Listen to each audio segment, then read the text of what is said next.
Hello student, welcome to जू botany centre. I am विकास कुमार। अभी तक हम लोगों ने क्या क्या बात किए हुए हैं।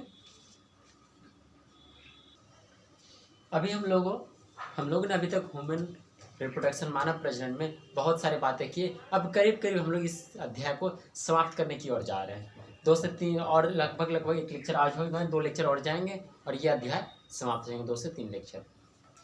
तो आज का लेक्चर क्या है? आज के लेक्चर पर जो हम लोग बात करेंगे, कोरक भवन और रोपण, इसको इंग्लिश से बोलते हैं ब्लास्टुलेशन और इम्प्लांटेशन। इस पर आज बात करेंगे। इससे पहले हम लोगों ने दोनों नर तथा मादा जनन तंत्र को पूरी तरह से समझे।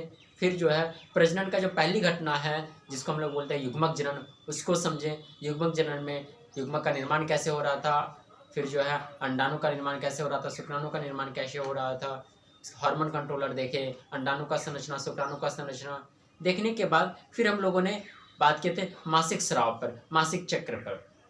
मासिक चक्र को समझने के बाद फिर हम लोगों ने बात किए थे फर्टिलाइजेशन और इंसेमिनेशन। पहले इंसेमिनेशन पर बात किए थे, जिसको हम लोग बोलते हैं वेरिएशन, और उसके बाद निषेचन पर बात किए थे।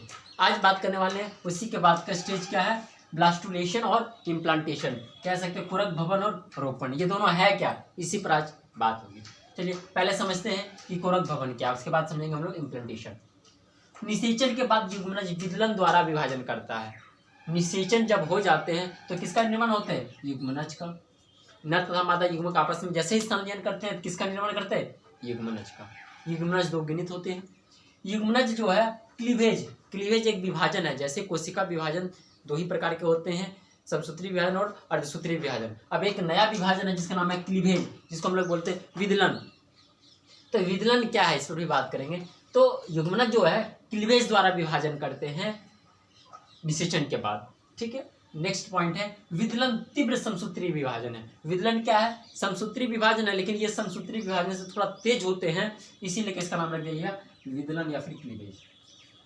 समझ रहे, समसूत्री विभाजन जो होते हैं वो अगर तेजी से हो रहे हैं तो उसका नाम हो जाएगा क्लीवेज। और क्लीवेज विभाजन जो है सिर्फ और सिर्फ निषेचन के बाद की ही 2-3 अवस्था में देखने के लिए मिलता है, उनके बाद क्लीवेज नहीं होता है। तो क्लीवेज क्या है, ये तीव्र समसूत्री विभाजन है। जैसे निषेचन युग्मनज जो है किसके द्वारा विभाजन करते हैं, क्लीवेज के द्वारा विभाजन करते हैं। युग्मनज विदलन द्वारा विभाजित कर तूतक तत्व का निर्माण करता है। तूतक अब क्या है, तूतक हम लोग बोलते हैं मोरुला। मोरुला क्या होते हैं, मोरुला जो होते हैं 8 से 16 कोशिका की अवस्था होता है। जब जाइगोट क्या युग्मनज 1 कोशिका है, वो क्लीवेज द्वारा विभाजन करेंगे, और जब 8 कोशिका का निर्माण कर लेंगे तो 8 से 16 कोशिका की जो अवस्था होगा, उस अवस्था को हम लोग बोलेंगे मोरुला या फिर तूतक। तूतक का निर्माण करते हैं, जो ठोस गोलाकार होता है। वो कैसा होता है, ठोस होते हैं, उसके बीच में कोई खाली जगह नहीं होते, इसलिए उसे क्या ठोस गोलाकार होते हैं। कौन, मोरुला। मोरुला को क्या बोलते हैं, तूतक। तो समझ पाए यहाँ तक तूतक कैसे निर्माण हुआ। युग्मनज से तूतक बनने की क्रिया अंडवाहिनी में होता है। निषेचन जो क्रिया है वो अंडवाहिनी में हो रहे थे, कहाँ पर, एम्फिला तथा स्तमस वाले जंक्शन पे। तो वहां से गर्भाशय में जब तक वो युग्मनज आएंगे तब तक वो किस अवस्था में बदल जाएंगे, वो मोरुला बन गए हैं पहले। तूतक कोशिका में युग्मनज से तूतक बनने की क्रिया अंडवाहिनी में होता है। तो ये क्रिया जो है, तूतक का जो निर्माण होता है वो अंडवाहिनी में ही हो जाता है। मतलब कह सकते हैं 2 दिन के अंदर तूतक का निर्माण हो जाता है। जब निषेचन होते हैं उसके 2 दिन के बाद ही तूतक का निर्माण हो जाता है, और वो कहाँ पर होते हैं, अंडवाहिनी में होते हैं। नेक्स्ट, तूतक विदलन द्वारा विभाजित करके कोरक का निर्माण करते हैं। अब जब तूतक बन गए हैं, तूतक कितने कोशिका की अवस्था है, 8 से 16 कोशिका की अवस्था है। अब क्या है कि तूतक विदलन द्वारा फिर वो तूतक भी है जो है क्लीवेज द्वारा विभाजित करेंगे और ब्लास्टुला का निर्माण करेंगे। ब्लास्टुला को हिंदी में हम लोग बोलते हैं कोरक। कोरक का निर्माण करते हैं। कोरक क्या होते हैं, 64 से 100 कोशिका की अवस्था होता है। जब कोशिका यहाँ पे कितना 8 से 16 थे मोरुला, और इसकी संख्या क्या 16 से अधिक हो जाएंगे, कम से कम संख्या कितना होना चाहिए, 64, और ज़्यादा से ज़्यादा 100। इस कोशिका की अवस्था को क्या बोलेंगे, कोरक अवस्था होते हैं। जो खोखला गोलाकार होते हैं, गोलाकार तो होते हैं लेकिन वो पूरी तरह से ठोस नहीं होते, उसके बीच में खाली जगह होती है, इसीलिए इसको क्या बोला जाता है, खोखला गोलाकार आकार। समझ पाए यहाँ तक, आगे बढ़ते हैं। कोरक की निर्माण की क्रिया को कोरक भवन कहते हैं। कोरक का जो निर्माण हो रहा है, कहाँ से, मरुला से ब्लास्टुला बन रहे हैं, तो ये जो बनने की क्रिया है, इस क्रिया को हम लोग कोरक भवन या फिर ब्लास्टुलेशन कहते हैं। देखिए ब्लास्टुलेशन समझ में आया कि ब्लास्टुलेशन किसे बोलेंगे। ब्लास्टुलेशन क्या बोलेंगे, जब मरुला से क्या है, मरुला से कोरक का निर्माण होगा तो उस क्रिया को ब्लास्टुलेशन या फिर कोरक भवन कहते हैं। कोरक भवन की क्रिया गर्भाशय में होता है। ये जो है देखिए मरुला ही गर्भाशय में पहुंच गए, मरुला तक का जो विभाजन हुआ था वो कहाँ पर हुए थे, अंडवाहिनी में हुए थे। अब जो है अंडवाहिनी से तीसरे या चौथे दिन के लगभग में क्या होते हैं, वो मरुला आ जाते हैं गर्भाशय में, और मरुला गर्भाशय में आने के बाद ब्लास्टुला का निर्माण करते हैं। तो ब्लास्टुलेशन की क्रिया कहाँ पर होते हैं, गर्भाशय में होता है। कोरक को मनुष्य में कोरक पुट्टी कहते हैं। कोरक सभी जानवर, सभी जीव में जो लैंगिक प्रजनन करते हैं सभी जीव में कोरक कहते हैं ब्लास्टुला को हिंदी में।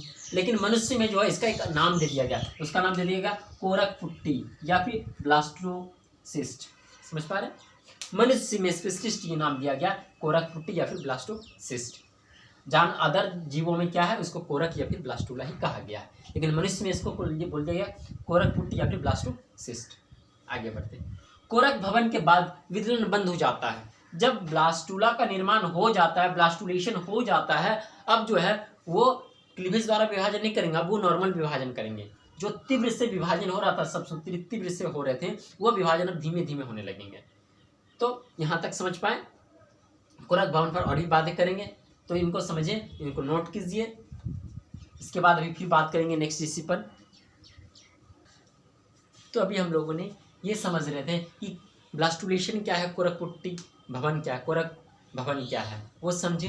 अब फिर उससे आगे और इस पर बात करते हैं। कोरक पुट्टिका, कोरक को ही हम लोग बोलते हैं, जो कोरक होते हैं वही कोरक पुट्टिका है। तो कोरक पुट्टिका में जो कितना 64 से लेकर 100 कोशिका होते हैं, वो कोशिका अपने आप को व्यवस्थित करते हैं। कैसे व्यवस्थित करते हैं, कुछ कोशिका परिधि पर व्यवस्थित होते हैं, कुछ कोशिका जो है परिधि पर जाकर व्यवस्थित हो जाते हैं, मतलब किनारे किनारे जाकर व्यवस्थित हो जाते हैं, जिसे ट्रोफोब्लास्ट लेयर कहते हैं। ट्रोफोब्लास्ट लेयर कहते हैं कुछ कोशिका जो है परिधि पर मीन्स किनारे किनारे पर जाकर अपने आप को व्यवस्थित करते हैं। डायग्राम के साथ समझाते हैं। ओके, ये एक जायगोट है, क्या है, जायगोट युग्मनज है। ये युग्मनज क्या किए, क्लीवेज किए। क्लीवेज करके पहले क्या बनाए, मरुला बनाए। मरुला को क्या बोलते हैं, क्या बनाए, मरुला बनाए, जो जिसका नंबर सेल का कितना होता है, 8 से लेके 16 तक होते हैं। तो चलिए मरुला जो है वो क्या है, ठोस गोलाकार आकार के होते हैं, इसमें कहीं खाली जगह नहीं होता है। ये मरुला हो गए। अब ये मरुला फिर क्या किए, क्लीवेज किए, क्लीवेज द्वारा विभाजित किए और बना लिए ब्लास्टुला, जिसको हम लोग बोलते हैं कोरक। इसी को मनुष्य में क्या बोलते हैं, कोरक पुट्टी। कोरक पुट्टी में क्या हुए कि कुछ कोशिका अपने आप को किनारे किनारे में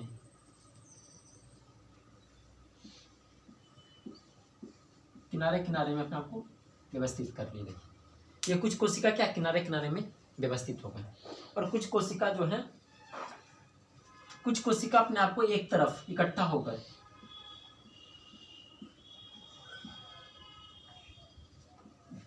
इतना ही, बाकी बात ये खाली जगह बच गई। इस खाली जगह में क्या होगा, एक लिक्विड बना होता है।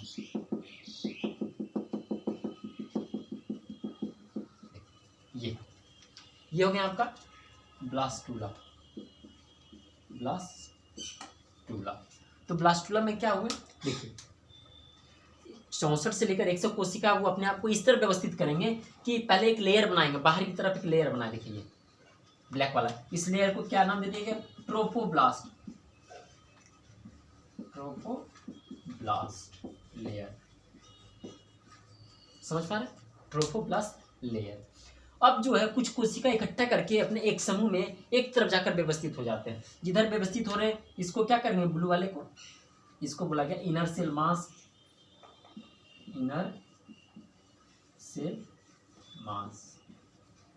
ठीक है, इनर सेल मास जिस किनारे उपस्थित है, इस किनारे को बोला गया एम्ब्रियोनिक पॉल, एम्ब्रियोनिक ध्रुव। लिखते हैं एम्ब्रियोनिक पॉल। और इधर वाले को क्या बोला गया, एब एम्ब्रियोनिक पॉल, एब एम्ब्रियोनिक पॉल। और इसकी डायग्राम है, ब्लास्टूला का है। देखिए क्या कह रहे हैं डायग्राम, अब देखिए डायग्राम भी पता है, अब यहाँ के लिखा हुआ समझते हैं। कुछ कोशिका इकट्ठा होकर एक ध्रुव की ओर व्यवस्थित हो जाते हैं। पहला पॉइंट, कोरक पुट्टी की सभी कोशिका व्यवस्थित होता है, अपने आप को व्यवस्थित करता है। कैसे व्यवस्थित करते हैं, कुछ कोशिका परिधि पर व्यवस्थित होता है। देखिए कुछ कोशिका कहाँ हो गए, परिधि पर जाकर व्यवस्थित हो गए, जिसे ट्रोफोब्लास्ट लेयर कहते हैं। देखिए ओके, ट्रोफोब्लास्ट लेयर। उसके बाद है कुछ कोशिका इकट्ठा हो गए हैं, होकर एक ध्रुव, ये एक ध्रुव होंगे, एक दूसरा ध्रुव होंगे, एक दिशाई होंगे, एक दिशाई होंगे। जिस ध्रुव की ओर ये व्यवस्थित होंगे, इस ध्रुव को क्या बोलेंगे, एम्ब्रियोनिक पॉल। वही कह रहे हैं कि कुछ कोशिका इकट्ठा होकर एक ध्रुव की ओर व्यवस्थित हो जाते हैं, जिसे इनर सेल मास या एम्ब्रियोनिक पॉल या फिर एम्ब्रियोनिक नोब, इनका 3 नाम है। Embryonic cell mass, inner cell mass, embryonic cell और एम्ब्रियोनिक नोब, किनका नाम है, ये सेल का। जिस तरफ इनर सेल मास होते हैं उसे एम्ब्रियोनिक पॉल कहते हैं। देखिए इस तरफ है embryonic pole, inner cell mass, तो इधर का क्षेत्र को क्या बोला गया, एम्ब्रियोनिक पॉल। और क्या है, जिधर नहीं है इसको क्या बोलेंगे, एब एम्ब्रियोनिक पॉल। तो वही है, एम्ब्रियोनिक पॉल के विपरीत ध्रुव को एब एम्ब्रियोनिक पॉल बोलते हैं। समझ गए, एब एम्ब्रियोनिक पॉल। कोरक पुट्टी की गुहा को कोरक गुहा या फिर ब्लास्टोसिल कहते हैं। तो इसको क्या बोला गया, ये जो खाली जगह है इसको क्या बोला गया, ब्लास्टोसिस्ट, ब्लास्टोसिस्ट या फिर ब्लास्टोसिल।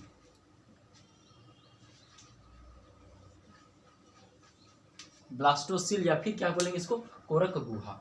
इसके अंदर जो खाली जगह है, इस खाली जगह में तरल द्रव्य भरे होते हैं। तो समझ पाए। इसके बाद कह रहे हैं कोरक पुट्टी के गुहा को कोरक गुहा कहते हैं। इनर सेल मास भ्रूण का निर्माण करता है। जो वास्तव में बच्चे का निर्माण करता है, भ्रूण का निर्माण करता है, वो इनर सेल मास करते हैं, ट्रोफोब्लास्ट सेल नहीं करते हैं। कौन करते हैं, inner cell mass. Trophoblast cell का क्या काम है, ट्रोफोब्लास्ट लेयर एमनियन तथा कॉरियन परत का निर्माण करते हैं। अब ये एमनियन तथा कॉरियन क्या होते हैं, जब बच्चे जो एम्ब्रियो डेवलप करते हैं वो एक कैविटी के अंदर होता है, एक परत के अंदर होते हैं। जो इनर सेल मास है, इनर सेल मास एम्ब्रियो का निर्माण करेंगे। एम्ब्रियो के चारों तरफ 2 परत होते हैं, एक एमनियन का परत होता है, एक कॉरियन का परत होता है। तो ये दोनों परत का निर्माण कौन करते हैं, trophoblast layer. Trophoblast layer inner cell mass को पोषण प्रदान भी करते हैं, ये भी इनका काम है। तो इनका काम समझ पाए। ट्रोफोब्लास्ट का अगर कार्य पूछ देते हैं, इसका कार्य है एमनियन तथा कॉरियन का निर्माण करना। ये इनर सेल मास को पोषण प्रदान करते हैं। और तीसरा जो है ट्रोफोब्लास्ट लेयर गर्भाशय के अंतःस्तर एंडोमेट्रियम से चिपकता है। देखिए ट्रोफोब्लास्ट जो सेल होते हैं, यही सेल जो है गर्भाशय के आंतरिक स्तर या फिर आंतरिक परत, आंतरिक दीवार जिसको एंडोमेट्रियम कहते हैं, उससे चिपकते हैं। कौन, तो ट्रोफोब्लास्ट लेयर। तो ट्रोफोब्लास्ट कितना इंपॉर्टेंट है, इसका कार्य समझ में आ रहा है। ट्रोफोब्लास्ट एमनियन तथा कॉरियन परत को बनाते हैं। एमनियन और कॉरियन परत क्या होते हैं, जो भ्रूण होता है, भ्रूण के बाहर जो परत होते हैं उस परत को हम लोग बोलते हैं एमनियन तथा कॉरियन। ये परत का भी निर्माण कर रहे हैं। और इसका क्या कार्य हो गया, ये गर्भाशय का जो अंत दीवार होते हैं, अंतस्तर होते हैं, एंडोमेट्रियम दीवार जो होते हैं, उस दीवार से चिपकने का काम करते हैं। ये जो है ब्लास्टूला, ये जाके गर्भाशय के दीवार से चिपकेंगे ताकि इनको जो है भ्रूण में निर्माण कर सकते हैं। तो ये चिपकने में भी मदद करते हैं ट्रोफोब्लास्ट लेयर। और क्या करते हैं, पोषण प्रदान करते हैं। जब मोरूला से ब्लास्टूला बने तो इतना समय तक इस इनर सेल मास को पोषण कौन देंगे, वो पोषण देने का भी काम कौन कर रहे थे, ट्रोफोब्लास्ट लेयर। तो यहाँ पे पूरी तरह से आप समझ पाए ब्लास्टुलेशन में क्या क्या हुए। ब्लास्टुलेशन में क्या हुआ है कि जो जाइगोट है ये क्लीवेज किए, मोरूला बनाए। मोरूला में कोई खाली जगह नहीं था, इसमें जो है पूरा कोशिका भरे पड़े थे। इसी कोशिका की संख्या 8 से 16 होता है, इसको बोल दिए मोरूला अवस्था। ठीक है, मोरूला फिर क्लीवेज से विभाजन किए और क्या किए, ये एक स्ट्रक्चर बनाया जिसका नाम है ब्लास्टूला। इसकी संख्या होती है कोशिका की, इसमें जो ब्लास्टूला में कोशिका की जो संख्या होते हैं वो 64 से लेकर 100 तक होती है। और वो कोशिका अपने आप को इस तरह से रीअरेंज कर लेते हैं कि सबसे बाहर का जो परत बनाते हैं कुछ कोशिका मिलकर, उसको बोलते हैं ट्रोफोब्लास्ट लेयर। ट्रोफोब्लास्ट का कार्य क्या क्या होगा? ट्रोफोब्लास्ट जो है एम्नियन तथा कोरियन का निर्माण करते हैं, पोषण प्रदान करते हैं इनर सेल मास को, और क्या करते हैं, ये गर्भाशय से चिपकने में मदद करते हैं। गर्भाशय का जो अंतःस्तर दीवार है उससे चिपकने में ये मदद करते हैं। Inner cell mass, inner cell mass का काम क्या होता है? इनर सेल मास यही भ्रूण का निर्माण करते हैं। और ये जो द्रव होते हैं ब्लास्टोसिल, ये द्रव क्यों है? इस द्रव से जैसे ये द्रव चिपक जाता है, ये पूरा ब्लास्टोसिल जो है, ब्लास्टुला जो है, जैसे गर्भाशय चिपकते हैं तो एक हार्मोन रिलीज होते हैं जिसका नाम है HCP, ह्यूमन कोरियोनिक गोनाडोट्रोफिन। उस हार्मोन के बारे में बताएंगे आगे क्या है वो। तो वो इसका निर्माण करने का भी काम कर रहे हैं। तो सब कोई ना कोई कार्य कर रहे हैं। तो यहाँ तक हो गया ब्लास्टुलेशन। ब्लास्टुलेशन का मतलब क्या हुआ? ब्लास्टुला का निर्माण या फिर ब्लास्टोसिस्ट का निर्माण, कोरक पुट्टी की निर्माण की क्रिया को कोरक भवन कहते हैं। यहाँ तक समझे? अब बात करेंगे इम्प्लांटेशन, जिसको हिंदी में हम लोग बोलते हैं रोपण। रोपण कैसे हुआ? अब जब ये ब्लास्टुला बन गए तो ये अब गर्भाशय की दीवार से चिपकेंगे, तो इसको गर्भाशय की दीवार से चिपकने में मदद कौन करेंगे?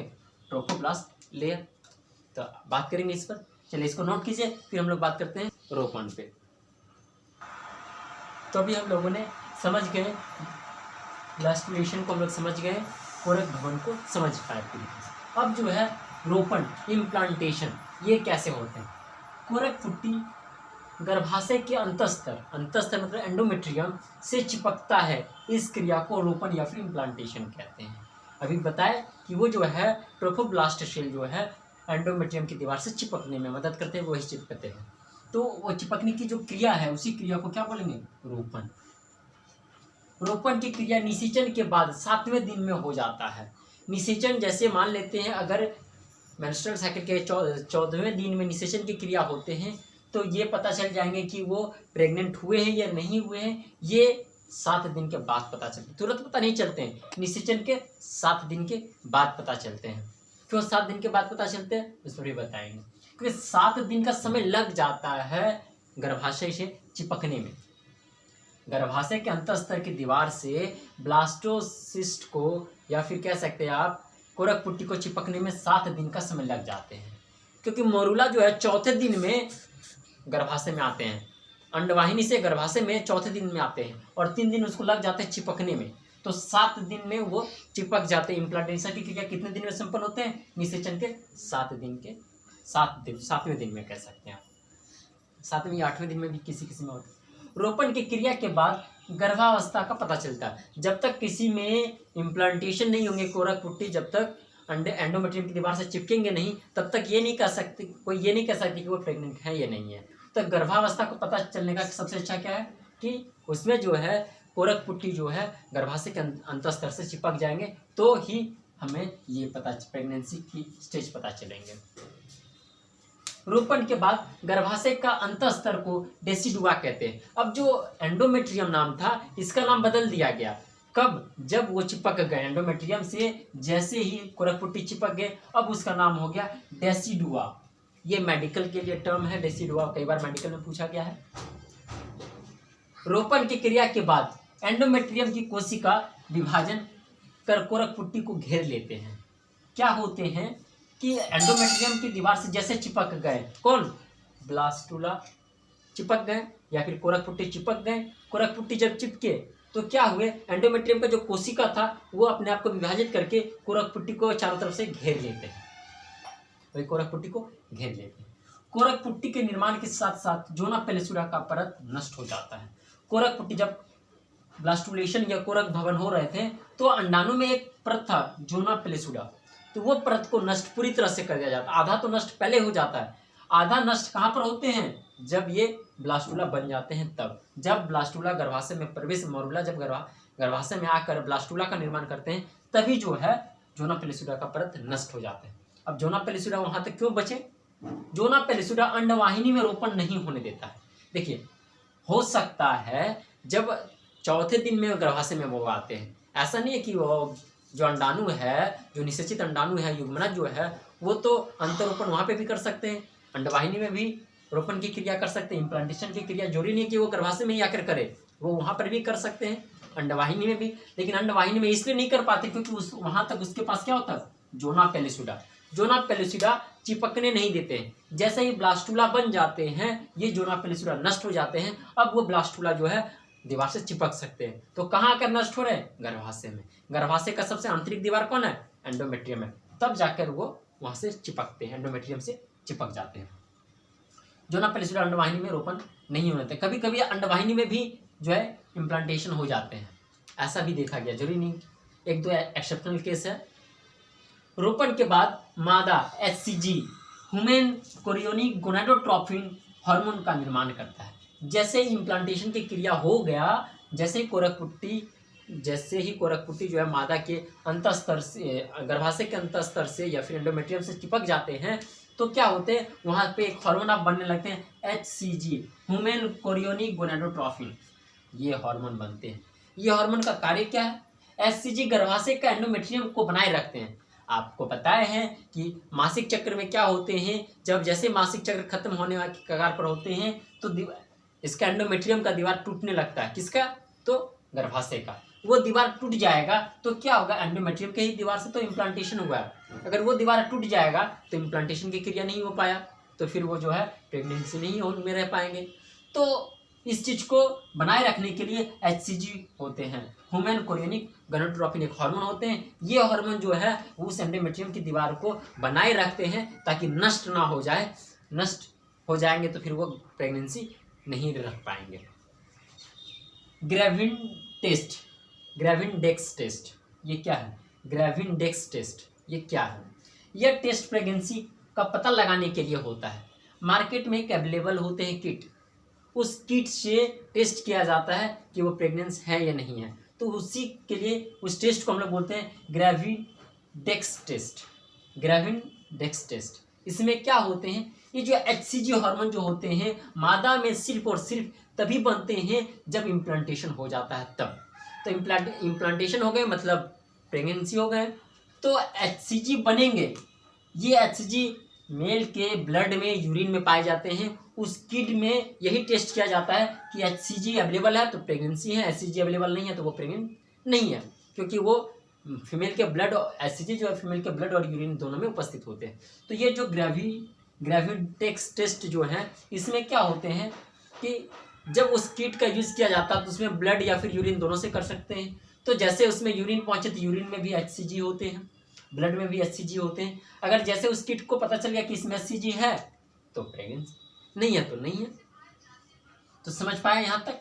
फिर से एक बार रिपीट कर देते हैं इम्प्लांटेशन की बात को, फिर नेक्स्ट डे हम लोग बात करेंगे नेक्स्ट टॉपिक पर। तो आज बात करते हैं, फिर से एक बार रिपीट करते हैं इम्प्लांटेशन। कोरकपुट्टी गर्भाशय के अंतस्तर से चिपकता है, तो इस क्रिया को हम लोग इम्प्लांटेशन या फिर रोपण कहते हैं। रोपण की क्रिया निषेचन के कितने दिन? 7वें या 8वें दिन में होता है।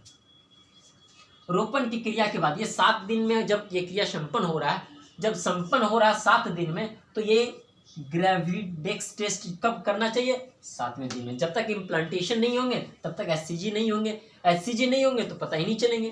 तो इसी लेके ये कह रहे हैं 7 दिन में होता है, तो ये क्रिया 7 दिन में होता है, तो ये टेस्ट भी कब करना चाहिए? 7 दिन के बाद, तुरंत पता नहीं चलेंगे। रोपण की क्रिया के बाद गर्भावस्था का पता चलता है। जब इम्प्लांटेशन हो जाते हैं तो HCG का निर्माण होते हैं, HCG से ही पता चलता है कि ये प्रेगनेंसी हो चुके हैं। रोपण के बाद गर्भाशय के अंतस्तर को डेसिडुआ कहते हैं। रोपण की क्रिया के बाद एंडोमेट्रियम की कोशिका विभाजन करके क्या करते हैं? कोरकपुट्टी को घेर लेते हैं। कोरकपुट्टी का निर्माण के साथ जोना पेलिसुडा का परत पूरी तरह से नष्ट हो जाते हैं। ब्लास्टुलेशन में ही जोना पेलिसुडा इसलिए बचे हुए रह जाते हैं ताकि वो जो युग्मनज है, मॉरूला जो बने हैं, वो कहीं जाकर अंडवाहिनी में ही ना जाके चिपक जाए, इसी लेके जोना पेलिसुडा रहते हैं। जोना पेलिसुडा तब जाकर खत्म हो जाता है जब गर्भाशय में वो प्रवेश कर जाते हैं, तब अंडवाहिनी में रोपण नहीं होने देते हैं। रोपण के बाद मादा HCG हार्मोन का निर्माण मादा में HCG हार्मोन का निर्माण होता है। यही HCG बतलाते हैं कि वो प्रेग्नेंट है या नहीं है, और यही इनका भी क्या काम होता है? एंडोमेट्रियम की जो दीवार है उसको बनाए रखने में मदद करता है। चलिए इनको नोट कीजिए, फिर हम लोग बात करेंगे। तो अभी पूरी तरह से हम लोग समझ गए इम्प्लांटेशन, ब्लास्टुलेशन को समझ गए। थोड़ा डायग्राम से उसको समझने की कोशिश करते हैं। देखिए ये क्या हो गए? ये अंडाशय हो गए, अंडाशय में मेंस्ट्रुअल साइकिल के 14वें दिन में यहाँ से एक द्वितीय अंड कोशिका इसमें प्रवेश करते हैं और यहाँ से ये आते हैं। ये ओविडक्ट है पूरा, यहाँ से यहाँ अंडवाहिनी है। ये गर्भाशय की दीवार है। गर्भाशय 3 दीवार से घिरे होते हैं। सबसे बाहर पेरीमेट्रियम, बीच वाला मायोमेट्रियम, अंदर वाला एंडोमेट्रियम, 3 दीवार है। तो देखिए अंड यहाँ पर ही निषेचन की घटना यहीं पर हो जाती है। युग्मनज की क्रिया, युग्मनज यहीं पर बन जाते हैं। यहाँ से 14वां दिन गए, इधर से शुक्राणु आए, दोनों मिल गए, निषेचन कर गए। अब ये यहाँ से यहाँ आएंगे 4थे दिन में, यहाँ से यहाँ आने में लग जाएंगे 4 दिन और इसको इसके दीवार से चिपकने में लग जाएंगे 7 दिन। ठीक, 7वें दिन में जाके ये चिपकता है यहाँ से यहाँ।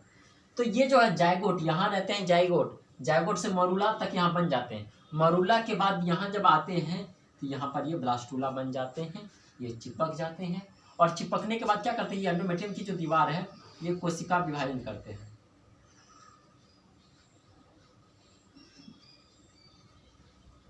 विभाजन करके इसको अपने अंदर में कवरिंग कर लेते हैं ताकि इसको ये 9 महीना तक रख सके और एक HCG हार्मोन बनाते हैं ताकि ये दीवार जो है बनता है हर महीने, मासिक चक्र में बनता है, नष्ट होता है। तो उसको मेंटेन रखने के लिए HCG हार्मोन का स्राव होता है। समझ पाए? यही बताना चाह रहे थे कि कैसे इम्प्लांटेशन कैसे हो रहा था और उसमें क्या हुआ। चलिए, इनको बनाना नहीं है, बस समझाने की बात किए थे, सब लिख लिए। अब नेक्स्ट वीडियो हम लोग किस पर बात करेंगे, इम्प्लांटेशन हो जाने के बाद अब हम लोग बात करेंगे गेस्टेशन पीरियड पे, या फिर उसको कह सकते हैं गर्भावधि, इस पर बात करेंगे। ठीक है, चलिए आज का क्लास यहीं पे ड्रॉप करते हैं, फिर नेक्स्ट डे